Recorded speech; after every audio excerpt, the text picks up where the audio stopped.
자, 이번 이야기는 시청자 백정님께서 시들무에 처음으로 발걸음을 해주십니다. 백정님이 오늘 들려주실 이야기, 좀 과거의 이야기부터 시작을 할 것 같은데 어떤 이야기일지 같이 한번 들어보도록 할게요.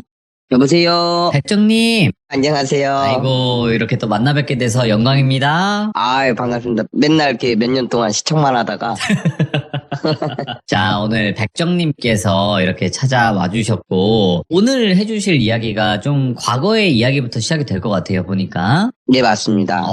일단은 주제가 그 6.25 집 맞나요? 네, 맞습니다. 일단은 제 이야기까지 하는데 돌아가신 친할머니 이야기거든요. 그게 그리고 네, 한참 좀 전의 이야기네요, 확실히. 예, 맞습니다. 6.25 전부터 좀 지나고 네. 저희 아버지가 6 형제 중에 막내인데 저희 아버지까지 조금 연결되는 이야기라. 알겠습니다. 그러면 도대체 어떤 이야기일지는 같이 한번 확인을 해보도록 할게요. 렛츠고! 예, 길이십니다. 백정이죠.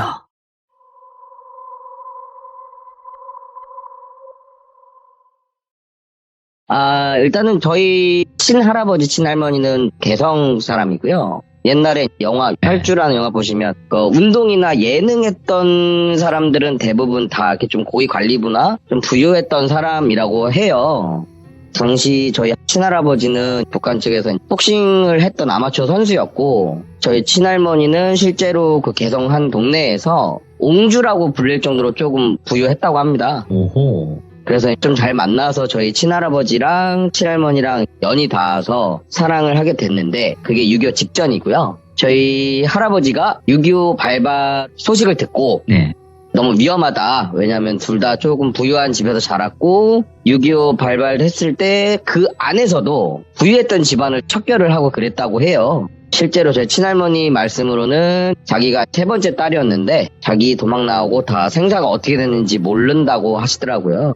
그래서 친할아버지 손잡고 이제 남한으로 왔고 오자마자 전쟁이 발발해서 부산까지 내려가게 됩니다. 어이구, 예. 예, 부산까지 내려가서 이제 막상 할 게 없잖아요. 그래서 할 게 없어서 막 이것저것 하려고 하는데 또 이북에서 와서 말투도 이북 말투고 하다 보니까 민심도 못 얻고 오해받고. 그래서 이제 좀 힘들 생활 하던 중에 그게 있지 않습니까? 개성 사람들이 음식을 정말 잘해요. 오. 뭐 갈비찜이나 조랭이 떡국이나 이런 게 정말 유명하고 예. 저도 어렸을 때 할머니네 가면 정말 맛있게 먹었는데 그 전쟁통 북한 쪽에서 저희 할머니가 그래도 먹여는 살려야 되니까 그때 당시에 첫째 큰아버지가 배에 있었고 그래서 조랭이 떡국을 팔고 만둣국을 팔고 해서 돈을 벌었다고 해요. 그리고 실제로 도망 나오기 전에 할아버지랑 할머니랑 챙겨온 쉽게 말해서 금품 같은 거 그거 팔아서 뭐 물물교환해서 지내다가 네. 전쟁이 끝나고 뭐 인천 상륙작전 뭐 그런 부분에서 조금 많이 나아지고 할머니가 부산 통해서 그렇게 시장 쪽에서 이렇게 장사를 하면서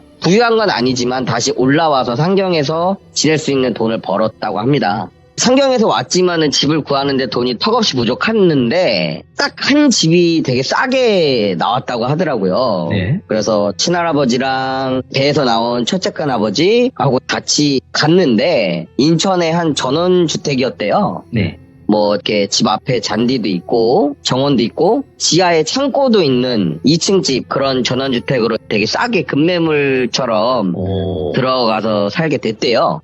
근데 거기서부터 좀 이야기가 시작이 되는데 거기서 잘 지내고 있었다고 합니다. 거기서 할머니가 장사를 좀 해보려고 준비를 하고 가게 자리도 좀 알아보려고 하는데 너무 바쁘다 보니까 저희 할아버지는 실질적으로 이북에서 왔던지라 이렇게 함부로 경제활동을 할 수가 없었던 상황이었고 어느 날 밤 자는데 자꾸 이상한 소리가 들렸다고 하더라고요. 그래서 뭐지 하고 할머니가 놀라서 깼는데 친할아버지가 그 이불 한 모퉁이 쪽에서 무릎을 꿇고 막 빌고 있더래요.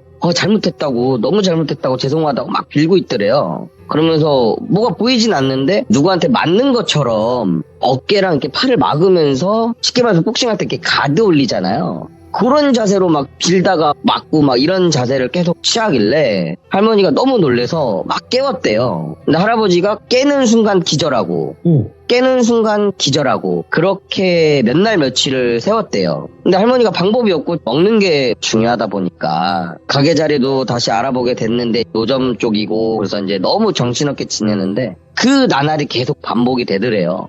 근데 어느 날 더 상황이 좋아진 게 아니라 악화가 되더래요. 오호. 첫째 큰아버지도 그때 당시 어린데 눈 떴는데 할아버지도 그러고 있는데 저쪽 방에서도 이상한 소리가 들려서 가보면 큰아버지도 그 어린아이가 싹싹 빌면서 잘못했다고 그러고 있다고 하더라고요. 그래서 친할머니가 이거 어떻게 해야 되나 했는데 장사하던 단골 손님 중에 그 천주교 종교를 가진 사람이 계셨다고 하더라고요. 그래서 너무 이렇게 열심히 사는데 얘기 들어보니까 딱하다고 뭐 신성한 기도를 받은 묵주를 줬다고 그걸 받아왔다고 하시더라고요. 그 묵주를 옆에 두고 잤대요, 할머니가. 기도는 할 줄 모르고 천주교 성당을 다녀본 적도 없고. 근데 자는데 또 역시나 할아버지가 자리에 없더랍니다. 그 당연히 항상 보이던 그런 똑같은 위치에서 또 그런 자세가 나올 줄 알았는데 웬걸 할아버지가 없더라고 하더라고요. 그래서 빨리 뛰어가서 첫 번째 큰아버지 방을 갔는데 첫째 큰아버지는 거기서 또 그러고 있다고 하더라고요. 그래서 너무 이상해서 다음날 그 묵주를 주신 분한테 하나만 더 주시면 안 되냐. 그래서 그걸 받아와서 묵주를 하나를 또 큰아버지 방에 뒀는데 웬걸 그 다음날에는 둘 다 그 자리에 없다고 하더라고요. 그래서 이상하다. 친할머니가 너무 이상해서 뭐 어떻게 방법이 없지 않습니까? 또 다음날 장사 준비를 해야 되고. 그래서 다음날 장사 준비할 때 또 그 단골 손님이 오셔서 얘기를 했대요. 그랬더니 옛날에는 지금도 뭐 종교하시는 분들이 그렇겠지만 각 뭐 천주교, 기독교 이렇게 불교가 있는데 지금 뭐 무속인처럼 되게 뭔가 깊게 신앙을 빠진 분들이 그런 테마도 하고 막 그랬다고 하더라고요. 네. 실제로. 그래서 그분이 집에를 같이 와주셨대요. 오늘 장사 빨리 끝내 한번 가보자. 그래서 이제 이게 먹고 사는 것보다 더 중요하니까 같이 갔는데 그분이 말씀하시기를 같이 방에 들어가 보자. 같이 안방에도 들어갔대요. 근데 그분이 이상하다. 뭐 아무것도 안 느껴지더래요. 그래서 큰아버지 방에 갔는데 역시나 아무것도 안 느껴진다고. 그래서 이상하다 해서 기도를 해주시고 할머님한테 그 주님의 기도문이라는 거 무언가 이렇게 종이에 써갖고 주셨대요. 그래서 무서우면 그거를 읽게 해라. 천주교를 다닐 여유도 없고 여력도 없었고 무교인지라. 알겠다고 가죠. 그래서 그날 밤 너무 무서우니까 잠이 안 와서 눈을 뜨고 있었대요. 그러니까 실눈 뜨고 이렇게 보고 있었던 거죠. 근데 역시나 같은 시간에 할아버지가 쓱 일어나서 가는데 갈 때부터 이렇게 잘못했습니다 하면서 갈게요 하고 이렇게 빌면서 가더래요. 방문을 열고 가고 그래서 이상하다 해서 조용히 발소리가 사라질 때쯤에 나가서 봤는데 웬걸 첫째 큰아버지도 그렇게 가더래요. 한 곳을 가더래요 같이. 근데 그 앞에 뭐가 없는데 뭔가 옛날에 이렇게 포승줄에 묶인 것처럼 막 잘못했다고 빌면서 가는 것처럼 가니까 그 앞에 누가 있네 하고 봤는데 아무도 없더래요. 그래서 이제 너무 이상해서 이제 쫓아가 봤는데 지하실이었던 거예요. 제가 초반에 이제 지하가 있었다고 했잖아요. 창고처럼. 갔더니 둘이 이제 잠옷 같은 것도 벗고 빨가벗은 상태에서 무릎 꿇고 빌고 있었다랍니다. 친할머니가 이게 뭐냐고 왜 이러고 있냐고 했는데 둘 다 무슨 이렇게 눈이 뒤집어져가지고 뭐 말도 안 듣고 계속 빌고 있더래요. 친할머니가 너무 무서워갖고 어쨌든 여자이잖아요. 근데 이게 이제 저도 나중에 제 얘기를 하겠지만 이게 뭐 귀신이든 뭐든 간에 자기 핏줄은 건드리면 안 되는 거거든요. 귀신이든 간에 영가든 간에 뭐든 간에 자기 가족 핏줄을 건드리면 안 되는 거예요. 일단 무서워서 막 올라가서 그 묵주 2개를 들고 다시 내려갔답니다. 갔는데 저희 첫째 큰아버지랑 할아버지랑 이제 빨개 벗은 상태에서 무릎 꿇고 빌고 있다고 했었잖아요. 거기 앞에 여자가 딱 하고 서 있더래요. 묵주가 없을 때는 아무것도 안 보였고 그동안도 안 보였는데 묵주를 들고 확 내려갔는데 그 여자가 딱 앞에 떡하니 서 있더래요. 모르는 여자가. 근데 저희가 뭐 옛날부터 귀신 얘기하면 흰색 소복 입고 막 그런 게 아니라 그 여자도 역시나 뭔가 이렇게 옷이 찢어져 있고 되게 허름한 그런 상태로 서 있더래요. 그러면서 이 집에서 나가 하면서 계속 나뭇가지 같은 걸로 때리고 있더래요. 저희 할아버지도 저희 첫째 큰아버지도 계속 때리면서 여긴 우리 집이야 나가 하면서 계속 때리더래요. 그래서 저희 할머니가 놀래서 쉽게 말해서 야 이 삐래야 하고 이제 욕을 한 거예요.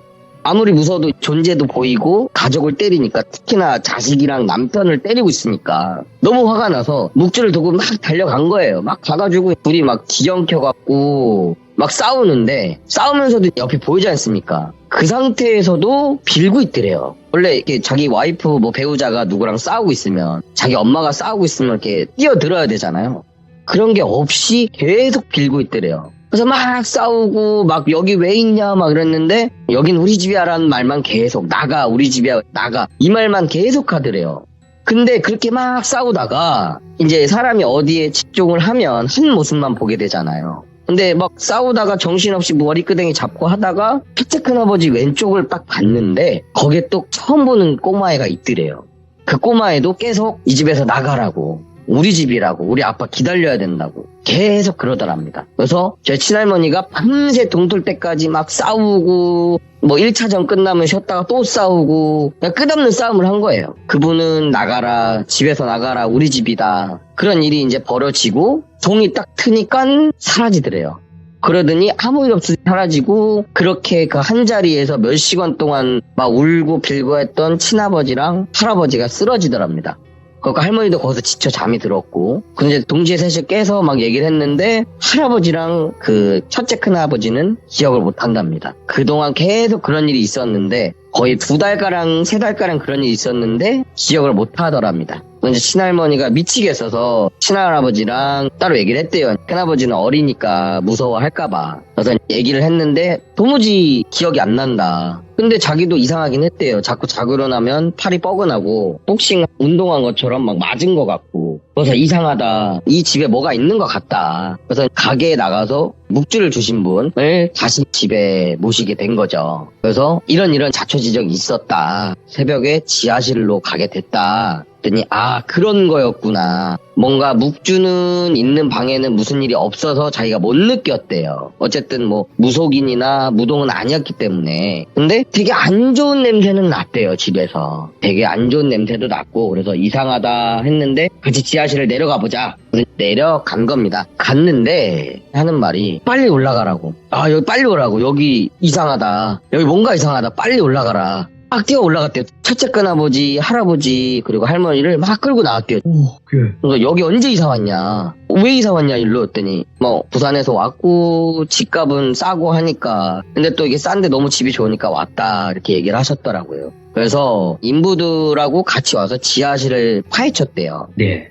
이 할아버지랑 큰아버지랑 무릎 꿇고 빌었던 자리에 조금 파니까 무슨 철판 같은 게 나오더래요. 예. 그래서 그거를 더 파헤쳤대요. 파헤쳐서 봤는데 무슨 쇠사슬처럼, 영화 이렇게 보면은 무덤을 이렇게 막 묶어놓지 쇠사슬로. 그렇게 돼 있었대요. 그래서 이 무덤, 이 철판이 왠지 무덤인 것 같다. 여기에 뭔가 있는 것 같다. 이거 함부로 건드리면 안 될 것 같다. 이거 함부로 건드리면 큰일 날 것 같다. 그래서 자기가 아는 분, 실제로 스님하고 무속인 분이 오신 거예요. 근데 웬걸 스님이랑 무속인 분 오시자마자 표정이 아예 달라지더래요.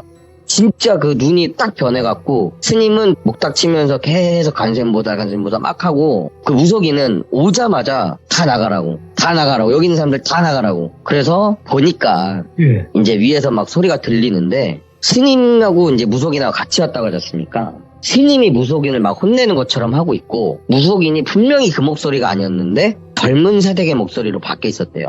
그러면서 하는 말이 6.25 전쟁 때 이제 급지 피난을 갔어야 됐는데 남편 기다리다 못 간 거예요.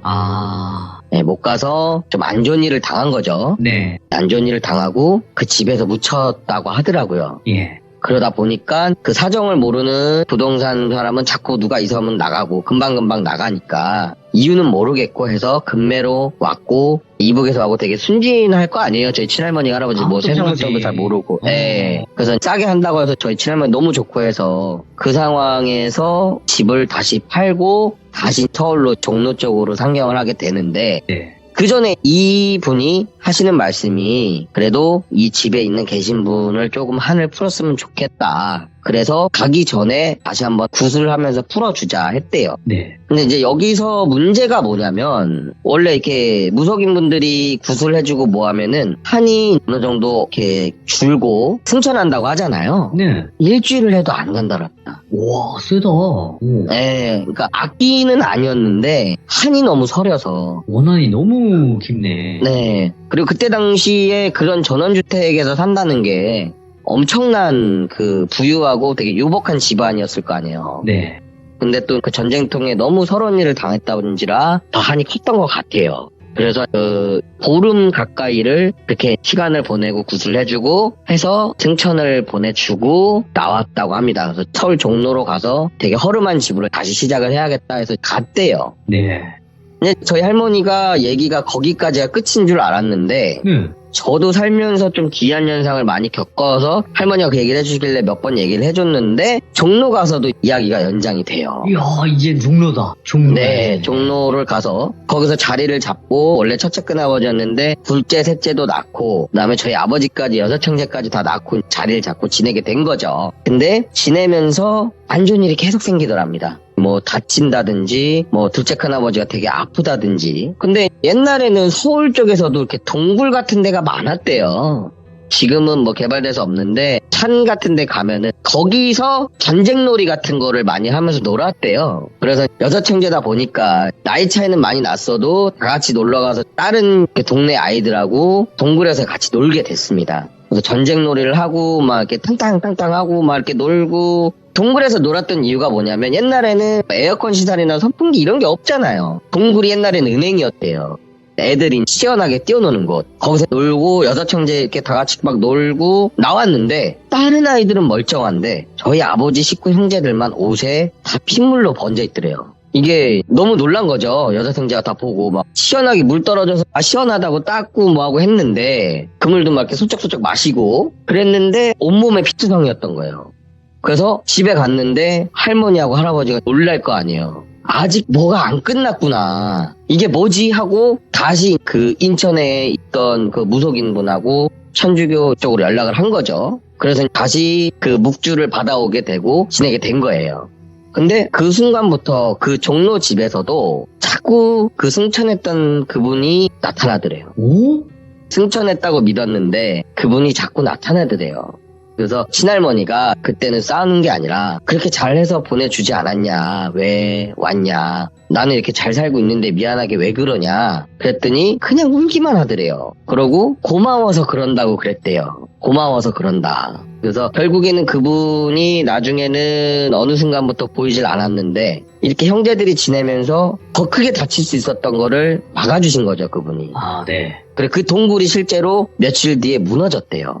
오지 말라는 거였죠. 그런 일이 있었고 그 다음에 저희 둘째 큰아버지가 베트남전 있잖아요.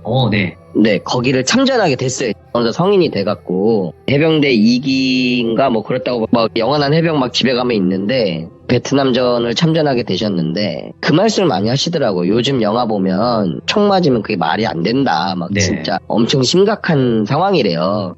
뭐 그러면서 전쟁 후유증도 있으시고 막 그러셨었는데 예전에 저희 그 2000년대 그 알포인트 영화 아시죠? 비슷한 상황도 겪으시고 오. 실제로 같이 이렇게 파견 나갔던 중소대분들 다 돌아가시고 혼자만 살아남으시고 그런 일을 겪으셨다고 하시더라고요. 그래서 전쟁 후유증에서 이제 신체적 고통도 있지만 그런 정신적 고통 나도 그때 같이 죽었으면 이럴 일이 없다. 아이고. 뜬 눈앞에서 다 동료들이 막 잔인하게 죽고 네. 자기만 혼자 살아남아서 죄책감이 너무 크니까 그런 상황도 있었는데 이게 형제들이 그런 기이한 형사들이 많이 있었대요. 네. 저희 아버지도 이제 나중에 성인이 돼서 친구랑 어디 여행을 가려고 차 타고 가고 있었는데 갈대밭에서 어떤 여자분이 이렇게 자기 좀 태워달라고 태워줬대요. 네.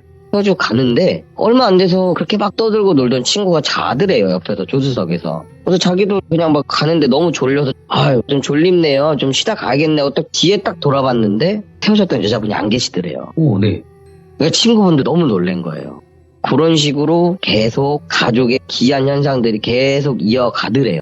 네, 그래서 친할머니가 이거는 가족에 뭔가 있나 이게 저희가 살다 보면은 뭐 이렇게 무속인 분들하고 뭐 절대 믿고 안 믿고 이런 걸 떠나서 좀 의지할 때가 생기잖아요. 네, 그렇죠. 그래서 서울 쪽에 되게 유명하다는 용하다는 새로운 무속인을 찾아뵙게 된 거예요. 그러면서 저희 친할머니가 모든 사례를 얘기를 했대요. 이게 네. 뭐 인천에서 있었던 일, 또 지내오면서 서울에서도 있었던 일을 얘기를 했는데 그런 말씀을 하셨대요. 그러니까 친할아버지 조상 중에 네. 되게 고생하고 독립군 뭐 동학농민 대대로 되게 고생하다가 억울하게 돌아가시거나 이렇게 아직 뭐 명부에도 안 들 정도로 뭔가 활동이 유명하진 않았지만 어쨌든 그런 데서 활동하시다가 엄청 뭐 아사로 돌아가시든지 추워서 뭐 만주 이런 데서 얼어서 돌아가시든지 근데 항상 그 와이프들이 되게 기도를 많이 했나 봐요. 네. 그런 조상들이 많아서 이게 악귀들이 끼는 게 아니라 도와달라고 이렇게 하면서 또 수호신처럼 해주고 그런 일인 것 같다. 근데 요게 끝나지 않고 계속 대대로 갈 것 같다. 근데 걱정은 하지 마라. 악기는 아니다. 뭐 구슬하거나 뭐 쫓아내거나 그런 상황은 아닌 것 같다. 그렇게 할머니랑 친아버지랑 큰아버지 세대들의 얘기는 요 정도로 마무리가 됩니다. 이야, 그러면 아까 아버님도 뭐 이야기가 네. 있다고 했는데 그걸로 한번 조금 이어가 볼 수 있어요? 저희 아버님 같은 경우는 네. 저한테 나중에 얘기를 해주시는 게 그 동굴에서 그 일도 있었고 네. 뭐 제가 대표적으로 기억나는 거는 저희가 아버지가 저를 낳고 저희 동생을 낳고 제가 7살 때쯤에 삶의 첫 아파트 분양이 된 거예요. 오호. 정말 내 집이잖아요. 그래서 너무 좋아서 짓기 전부터 공사판부터 막 와가지고 구경하고 막 그랬었대요. 그리고 어느 정도 증축이 되고 했을 때 저희가 4층에 살았었는데 아버지가 집을 보러 온 거죠. 또 너무 좋아서 감격해서 그때는 자주 혼자 보러 와셨었대요. 이렇게 저랑 여동생 엄마를 맨날 끌고 올 수는 없으니까 차 끌고 와서 너무 좋아서 여기서 가족들하고 살 생각에 행복해서 그래서 그 집을 갔는데 이제 요즘 아파트들도 그렇죠. 옛날 아파트 이렇게 복도식이잖아요. 근데 복도식이고 그 다음 세대 아파트는 복도식이 아니라 계단식으로 그런 식의 그때 당시는 신축 아파트였던 거죠. 그 아파트를 들어가게 돼서 했는데 4층인데 엘리베이터 내려가지고 문을 딱 열라고 하는데 뭐가 시선이 이상하더래요. 그래서 딱 왼쪽을 봤는데 계단에 보면은 이렇게 창문 같은 게 있지 않습니까? 요즘 아파트들은 모르겠지만 옛날 아파트들은 창문이 있는데 거기서 시선이 느껴져서 봤는데 또 어렸을 때 그 사람이 거기 서 있더래요. 그러니까 저희 아버지도 엄청 놀라서 팔다리가 굳은 거죠. 왜 자꾸 쫓아오 다닐까. 그런 일을 겪으시고 그 다음에 나중에 저한테 따로 말씀해 주신 게 뭐냐면 제가 어렸을 때도 이렇게 저도 좀 기이한 성을 겪었는데 제가 이렇게 뭘 봤다고 하고 아빠한테 얘기를 하면 그 차림새가 자기가 본 사람인 것 같다고 어느 순간부터 자기한테는 안 보이고 제가 보기 시작한 거죠.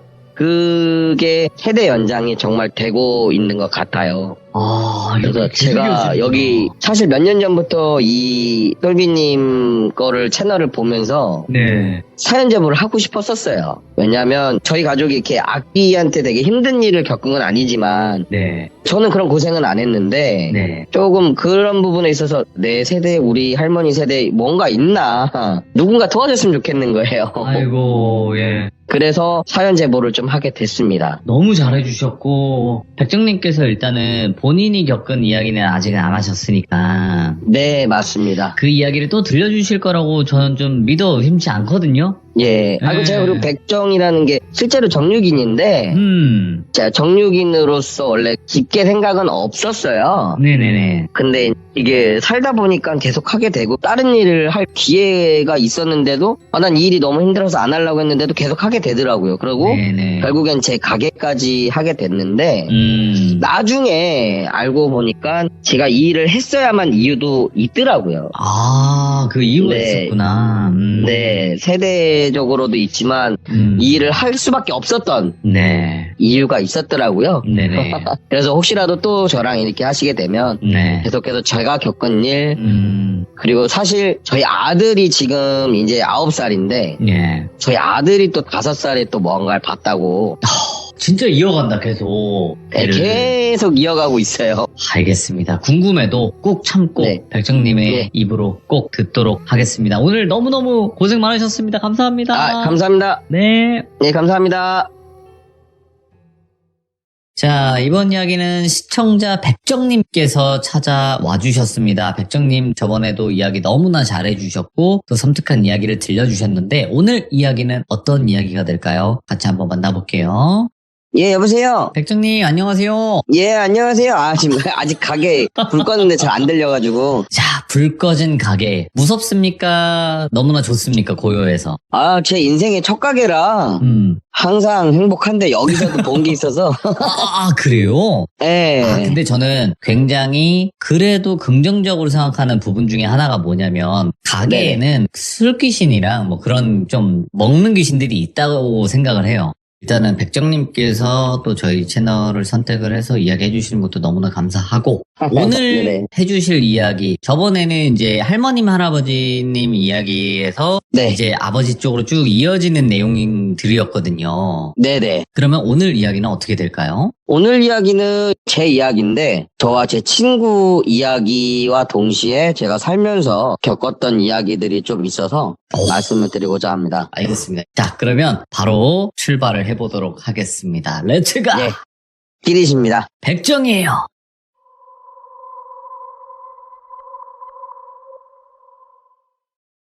저희 세대로 넘어와서 어떻게 보면 할머니, 할아버지, 큰아버지 저희 세대까지 왔습니다. 결론적으로 이렇게 말씀드리면 친척형 저랑 해서 3명인데 아무도 만나질 않아요. 다 연락도 안 하고 각자 겪은 것들이 있다는 느낌이 있어서 연락을 안 하고 저 같은 경우는 제가 초등학교 1학년 때 그때 결국에 친할아버지가 좀 돌아가셨어요. 근데 그때부터 제가 조금씩 뭔가 보이기 시작합니다. 전 어리다 보니까 장례식장에서 할아버지가 돌아가시고 너무나 피곤한 나머지 잠을 자다가 거기서 장례식장 한켠에서 자는 곳에서 귀신 3명이 저랑 뭐 대화를 했다거나 어떻게 왔니? 저 할아버지 돌아가셔서 왔어요. 너희 할아버지는 저기 있단다. 뭐 이런 식으로 시작을 해서 제 인생이 시작이 됩니다. 그렇게 할아버지의 장례식장이 끝나고 아버님들, 큰아버님들, 저희 아버님들도 할머님 때부터 보였던 그 여자 귀신 그리고 애기 귀신이 안 보였다 하더라고요.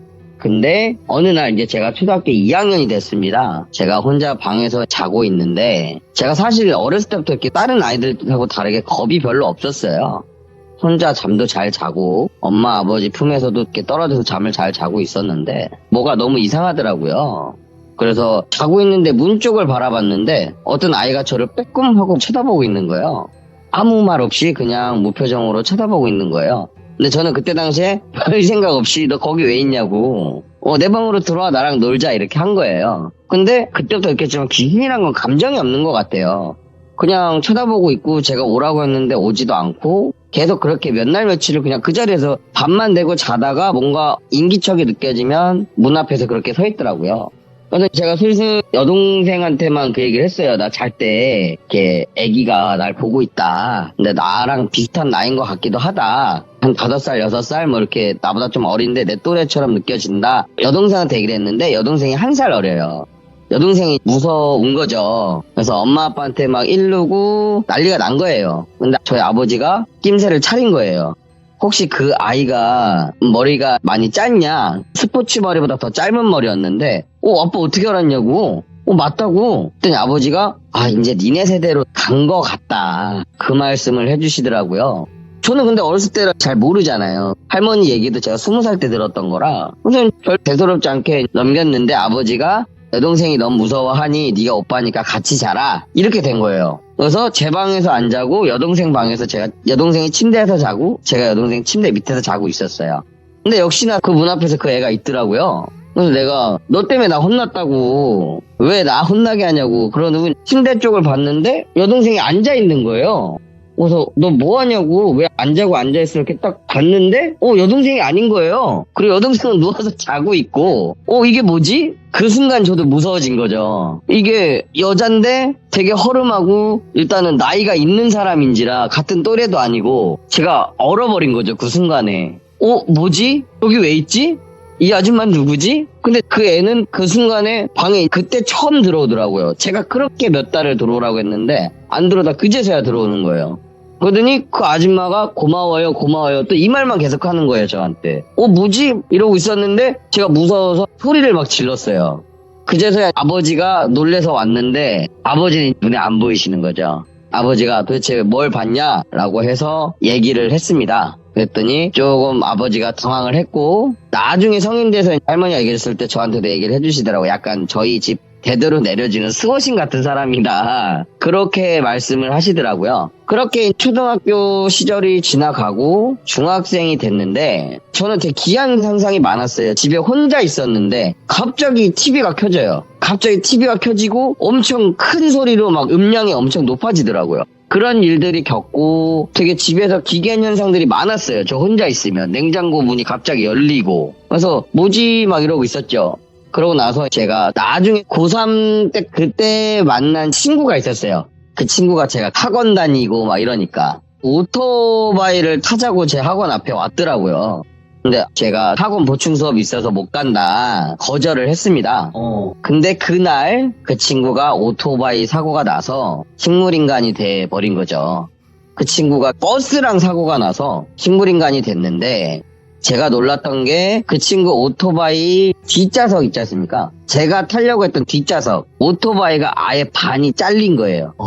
그러니까 그때 당시에는 그 친구 병원에 가서 난리가 나고 오토바이를 현장에서 봤는데 오토바이 반이 날아가 있더라고요. 그러니까 제가 만약에 그 뒤에 타 있었더라면 저는 뭐 식물인간으로 끝나질 않았겠죠. 아무래도. 왜냐면 제가 운전한 적도 별로 없었고 맨날 뒤에만 얻어타는 신세였거든요. 아버지가 살짝 그런 부분은 엄하셔서. 그래서 그 친구가 결국에는 하늘나라로 가야 되는 상황이 온 거죠. 근데 딱 그 친구가 가기 직전에 제가 수시로 대학교를 붙었었는데 3학년 2학기 때 수시로 대학교 3개를 결과만 남긴 상태였어요. 다음날 3개가 다 발표 날이었는데 자고 있는데 갑자기 그 머리 위에서 제 이 정수리라고 하죠. 정수리를 누가 계속 콕콕콕 찌르는 거예요. 전 누워서 자고 있는데 그거 뭐지 하고 느낌이 안 좋아서 눈을 뜨려고 했는데 눈이 안 떠지는 거예요.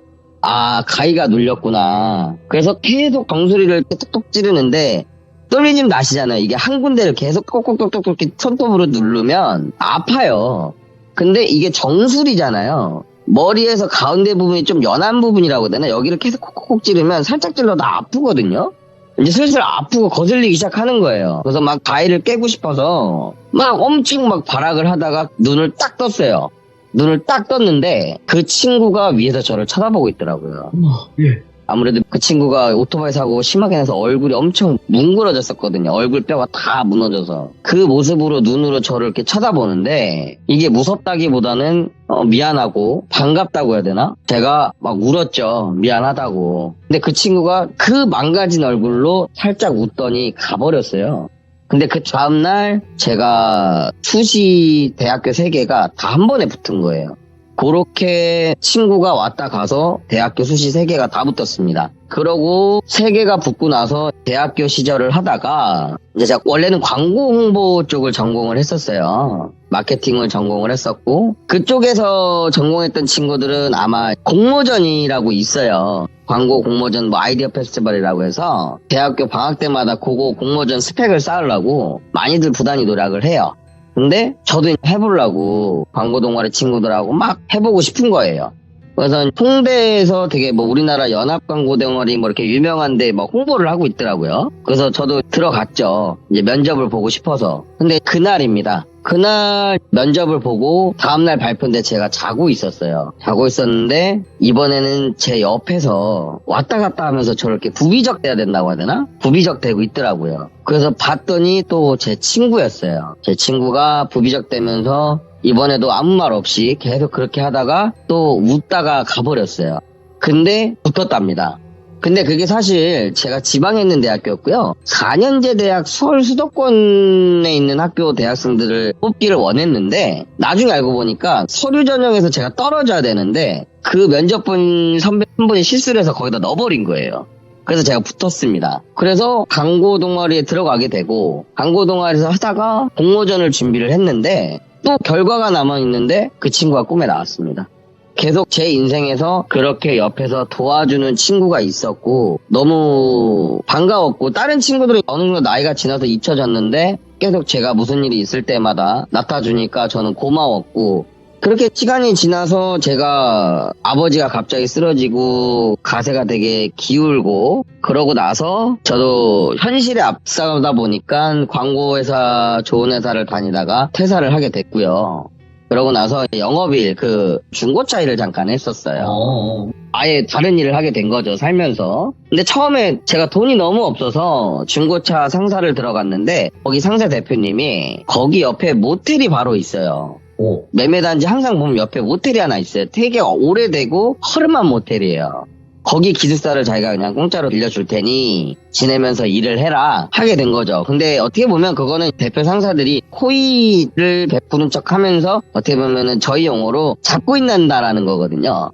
거기서 지내게 된 거죠. 지내고 있는데 쉽게 말해서 모텔 달방인데 자고 있는데 계속 너무 시끄러운 거예요. 근데 못 일어나는 거예요. 제가 한 번 자면 원래 그렇게 막 못 일어나고 이런 스타일이 아닌데 꼭 뭔가 무슨 일이 나타날 것 같으면 제가 잘 때 잘 못 일어나요. 근데 자고 있다가 시끄러워서 눈을 떴는데 어떤 남자분인 것 같아요. 뒷모습이고 TV를 보고 있더라고요. 제 방에서. 저는 자기 전에 분명 TV를 껐고 그 남자분이 누군지도 몰라요. 그렇게 한 달이 지났는데 너무 제가 점점 몸이 힘들어지고 아파하고 피곤하니까 모텔 주인분한테 물어봤어요.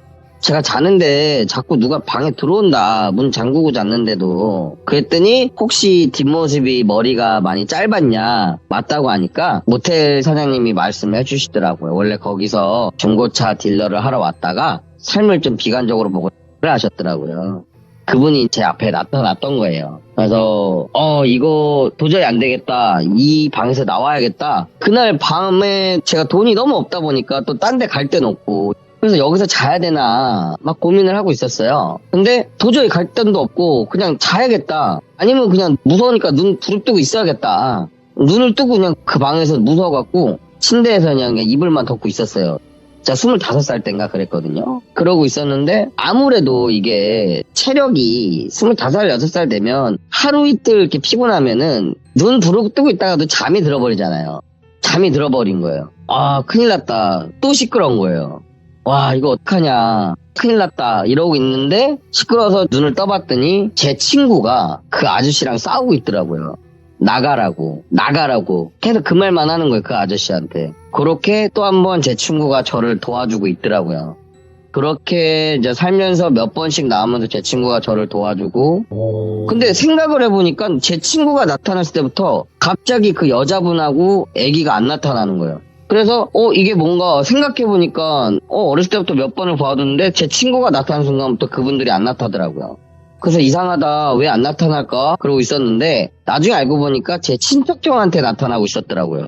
저는 제 친구가 있으니까 그런 상황인데, 그러고 나서 제가 또 와이프를 만나서 애를 갖게 됐어요. 근데 갖기 한 5년 전이죠. 너무 힘들어서 이제 경제적으로 너무 힘들다 보니까 스트레스를 너무 많이 받았어요. 그때 당시 코로나 때는 정육이 엄청 잘 됐는데 코로나 끝나고 나서 정육이 지금 되게 힘들어요. 그때 이후로도. 그래서 돈벌이가 너무 안 되고 제가 막 밤 새벽 2시까지 배달 알바도 했고 그랬거든요. 너무 힘들어서 그러고 있었는데 그러다 보니까 제가 또 가위를 눌리게 된 거예요. 그동안 못 봐왔던, 친구도 아니고 못 봐왔던 잡귀신이죠. 엄청 괴롭히는 거예요, 저를. 자는데 물 누르고 발을 간지럽히고 피곤해 죽겠는데. 근데 이제는 친구도 안 나타나고 수호신이었던 그분도 안 나타나니까 막막한 거죠. 그래서 가다가 제가 너무 힘들어갖고 엄마한테 전화를 했어요. 몇 날 며칠 이렇게 가위를 눌린다. 근데 이번 가위는 좀 다르다. 무섭다. 내가 살면서 처음으로 무서움을 느꼈다. 왜냐면 저를 계속 괴롭히는데 웃는데 이게 남자 목소리인지 여자 목소리인지 잘 구분이 안 가는 그런 목소리인 거예요. 너무 무서운 거예요. 어머니가 그러면 너 천주교 아니냐, 주님의 기도를 읊어라. 그러면서 어머니가 그날 바로 와가지고 묵주기도랑 뭐 이렇게 성모 마리아상을 집에 막 깔아놓은 거예요. 그러고 나서 아니라다가 또 가위가 눌렸어요. 그래, 주님의 기도를 오랜만에 한번 읊어보자. 20년 만에 주님의 기도를 딱 읊었는데 그 순간 딱 이러는 거예요. 저한테 아들 많이 컸네 이러는 거예요. 이게 똘비님 사연에서도 그렇지만 이게 혈연을 건드리면 안 되는 거예요. 아무리 귀신이어도 이게 사람이 무서워도 저는 아빠자는 입장이잖아요. 그렇지. 아들 많이 컸네 이러니까 제가 거기서 확 눈이 돌아간 거죠. 이 개 뭐야 이러면서 이제 일어난 거예요. 그 말한 목소리 들리는 방으로 막 갔어요. 달려갔어요. 그게 우리 아들 방 조그만 방이었는데 거기에 떡하니 서 있고 있는데, 그러니까 그 귀신이 제가 주님의 기도를 읊었다고 했잖아요. 비아냥거리듯이 신부 옷을 입고 성경책을 들고 있더라고요. 그래서 제가 뛰쳐들어가서 주먹질하고 막 싸웠어요. 저번에 말씀드렸듯이 저희 할머니가 싸웠듯이 그 남자 귀신하고 막 싸운 거죠. 네, 막 싸우는데 눈 떠보니까 와이프가 말리고 있고 저는 허공에다 주먹질을 하고 있고 식은땀이 나고 있고 그렇게 된 거예요. 그러고 있는데 한 며칠 뒤에 또 꿈에 친구가 나옵니다. 근데 이번엔 느낌이 이상한 거예요. 도와주는 느낌이 아니라 침대에 두 팔을 이렇게 껴안듯이 두 팔을 이렇게 하고 그냥 누워있고 그 옆에 저희 와이프가 있는 거예요. 이건 이상하잖아요. 이게 뭐지? 그동안 나를 도와주러 왔고 나올 때마다 뭔가 액션을 취하고 있었는데 그냥 제자리에서 누워있고 저희 와이프 옆에 누워있는 거예요. 이게 친구지만 제 와이프 옆에 누워있다라는 거는 네. 기분이 좀 그렇잖아요. 그렇죠. 예. 그래서 그때부터 갑자기 제가 궁금하기 시작한 거예요. 그동안 살면서 무속인 이런 분들이 궁금하지가 않았는데 처음으로 좀 용하다는 분을 만나보고 싶은 거예요. 그래서 막 수소문을 하고 뭐하고 했는데 없는 거예요. 제가 그래서 수원에 이렇게 되게 유명하다는 막 절도 갔는데 스님이 그냥 저를 보고 이렇게 큰 스님이라고 해야 되나? 저를 보고 머리 아프다고 무슨 어깨에 비닐을 3명이나 달고 다니냐고 머리 아프다고 가라고 아무도 저를 안 도와주려고 하는 거예요. 그리고 정육점에서 일을 하고 있는데 거의 6개월 동안 한 번도 말씀 안 하시다가 갑자기 사실 자기가 무속인이라고 사장님 지금 뒤에 3분이 계신다. 근데 이게 수호신이었는데 갑자기 이상하다. 이런 말을 계속 하시는 거예요. 예. 너무 좀 그렇잖아요. 그래서 진짜 용하다는 분을 너무 찾고 싶었어요. 근데 어쩌다가 우연찮게 아는 분, 지인분 통해서 진짜 용하다는 그분하고 제가 통화를 하게 됐습니다. 근데 그분이 사장님 그냥 내일 바로 어디로 오세요 이러더라고요. 그래서 왜 그러냐고 했더니 머리가 너무 아프다고 그냥 오시라고 자기 예약이 꽉 찼는데 마침 내일 취소 하나 된 게 있으니까 빨리 오라는 거예요. 남들 2, 3년 예약 걸려있는데 저는 바로 다음날 가게 된 거예요. 갔습니다. 가서 얘기를 했죠. 저는 제 미래가 궁금해서 온 것도 아니고 나라는 사람 존재가 궁금하다. 우리 할머니 때부터 이렇게 전해져 내려온단다. 근데 그분이 그러는 거예요. 갑자기 그 얘기하자마자 눈빛이 변하더니 우리 할머니가 그러는데 수호신은 맞대요. 그래서 구술하거나 그럴 필요가 없대요. 그리고 본인은 원래 스님 쪽을 했어야 된 사람이래요. 근데 위에 조상 중에 무속인도 없고 다만 동학농민 운동했던 분이 계시고 독립군화 타던 분이 계시고 되게 억울하게 고생하다 돌아가셨다고 하더라고요. 그래서 그분들을 기도했던 빌었던 부인들 있잖아요. 그런 분들이 너무 많아서 무속인 집안이 아니라 빌던 집안이라는 거예요. 저희 친할머니도 빌었잖아요. 그러니까 지금 당신 와이프가 빌질 않아서 그런 거다. 마지막 꿈에도 제 친구 옆에 제 와이프가 이렇게 있었다고 했잖아요. 그러니까 당신 와이프가 안 빌면 좋지 않은 결과가 나올 수도 있고 당신은 원래 되게 심하게 아프거나 절명했어야 되는데 칼 잡는 일을 하다 보니까 그게 피해간 거다. 무속인이 붓할 때 동물 피를 막 가르잖아요. 저는 그러려고 그런 게 아닌데 먹고 살려고 하는 건데 백정을이라는 선택을 했잖아요.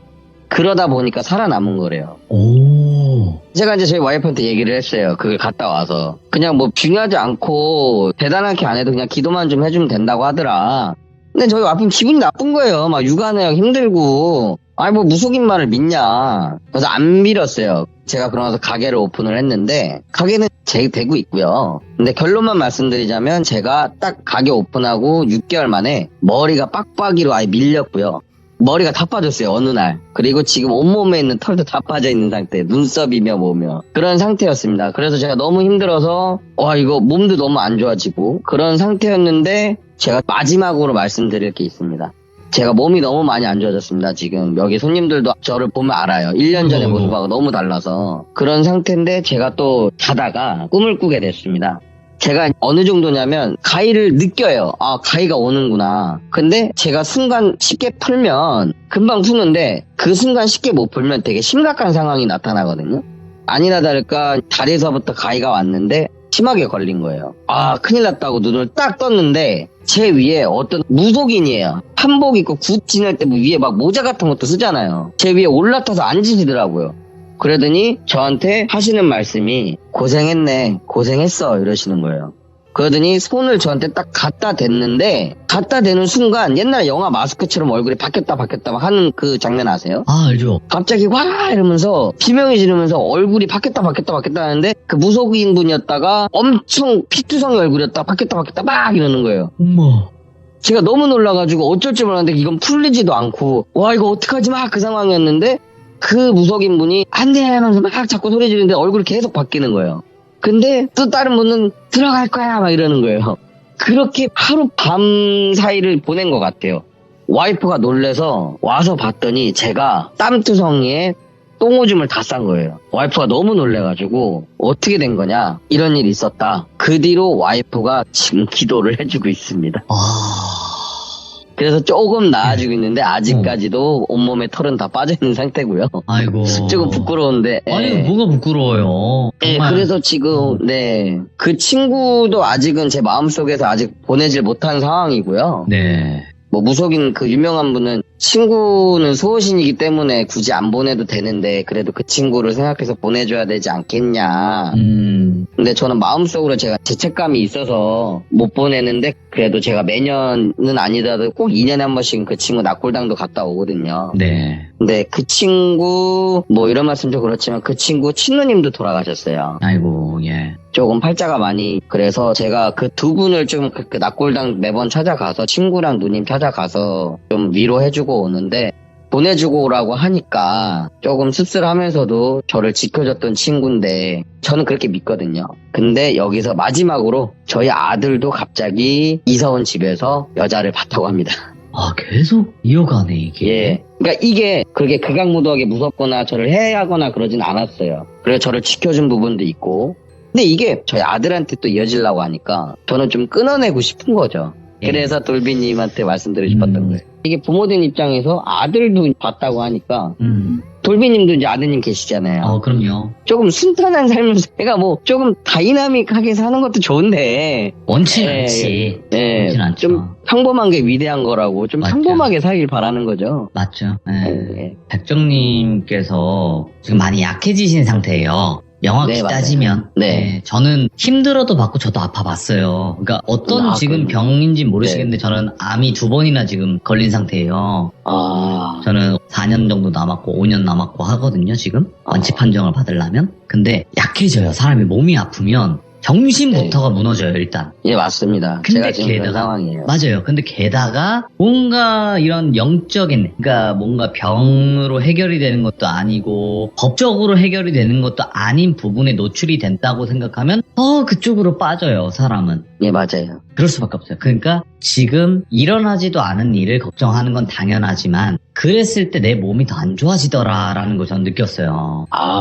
좋은 충고 감사드립니다. 충고가 역시. 아니라 그냥 네. 제가 겪었던 거예요. 저도 방송도 막 못하겠더라고요, 저는. 근데 했어요, 그쵸, 그냥. 진짜 겪지 않은 분들은 몰라요. 몰라요. 그러니까 정말 이렇게 지금 채널 들으시는 분들도 되게 무서운 상황에서만 뭔가 사람이 깨닫고 그럴 맞아요. 거라고 생각하실 수도 있는데 아니거든요. 이게 정말 힘들어요. 그냥 네, 한편으로는 힘들어요. 네. 정말 그냥 나도 평범하게 살고 싶은데 내가 지금 살고 있었고 살아왔던 이 평범함이 무너진 게 제일 무서운 거예요. 네, 맞아요. 진짜 그게 무서워요. 그냥 네. 내가 지금까지 살아온 정도로만 사는 것만으로도 너무 감사한 건데 이걸 못하게 될 수도 있다는 생각을 먼저 해버리는 거죠, 사람은. 잘 살만한다. 이제 좀 맞아, 조용한데 맞아. 할만하면 2년에 한 번, 3년에 한 번 꼭 뭔 일이 터지고. 맞아요. 근데 이제 제가 드리고 싶었던 말씀은 단 하나였죠. 그렇다고 해서 우리가 그걸 바꿀 수 있어요, 냉정하게? 못 바꾸죠. 네. 그거를 빨리 인정하고 지금 하루하루를 최선을 다하면 그런 일들도 지나가지 않을까라는 생각이 조금은 있는 거예요, 이제는. 예, 맞습니다. 네네네. 그래서 조금이나마 지금 백정님께서 가진 그 무거운 마음을 조금만 내려놓으시고 그냥 열심히 지금 하던 거 그대로 하세요. 아유, 감사합니다. 네, 너무 감사드립니다. 고맙습니다. 예, 감사합니다. 오늘 항상- 고생하셨습니다. 항상 건강하시고요. 네, 편한 밤 되십시오. 네. 백정님께서 담담하게 얘기를 하시고 어떤 면에 있어서 이런 일들을 쭉 이야기하시지만 저는 느꼈거든요. 많이 약해지신 상태구나. 그러니까 강하고 뭔가 쿨함을 보여주고 싶지만 저는 알아요. 그게 아니라는 거 정도는. 그래서 백정님께 제 작은 소견을 말씀을 드린 거고 아마 듣고 계신 분들 중에서도 건강 문제 뭐 여러 가지 문제 때문에 약해지신 분들이 계실 것 같은데 다 같이 힘내자고요. 저희 돌비공포 라디오는 공포도 있지만 그 안에서 또 서로의 따뜻함을 느낄 수도 있는 채널이라고 생각을 하기 때문에 항상 힘내시길 바라겠습니다. 감사합니다.